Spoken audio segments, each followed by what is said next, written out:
मेरी तिलावत अच्छी लगे तो लाइक कर दीजिएगा, शेयर कर दीजिएगा और मेरे चैनल मोहित इस्लामिक को सब्सक्राइब कर दीजिएगा। अऊज़ु बिल्लाहि मिनश्शैतानिर्रजीम बिस्मिल्लाहिर्रहमानिर्रहीम वल्लाती यातीनल फ़ाहिशता मिन निसाइकुम फ़स्तशहिदू अलैहिन्ना अर्बअतम मिनकुम फ़इन शहिदू फ़अम्सिकूहुन्ना फ़िल बुयूति हत्ता यतवफ़्फ़ाहुन्नल मौतु औ यजअलल्लाहु लहुन्ना सबीला। واللذان يأتيانها منكم فآذوهما فإن تابا وأصلحا فأعرضوا عنهما إن الله كان توابا رحيما. إنما التوبة على الله للذين يعملون السوء بجهالة ثم يتوبون من قريب فأولئك يتوب الله عليهم وكان الله عليما حكيما.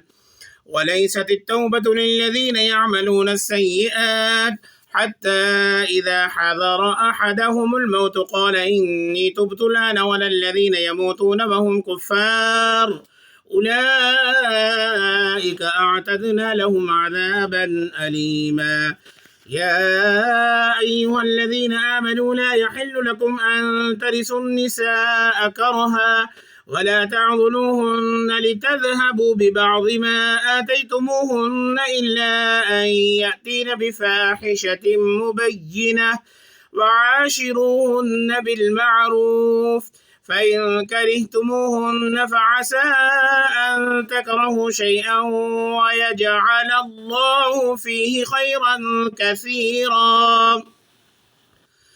وإن أردتم استبدال زوج مكان زوج وآتيتم إحداهن قنطارا فلا تأخذوا منه شيئا أتأخذونه بهتانا وإثما مبينا.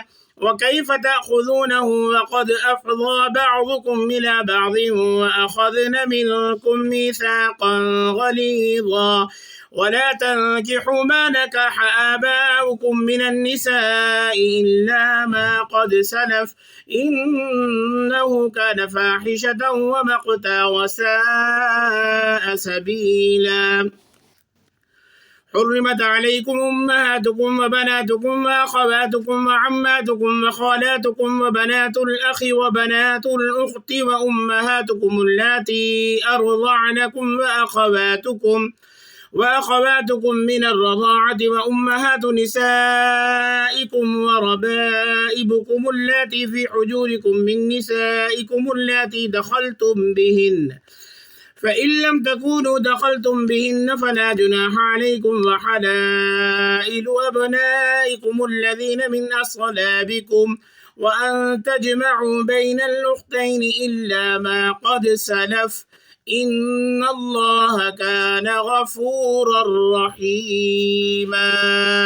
صدق الله العظيم.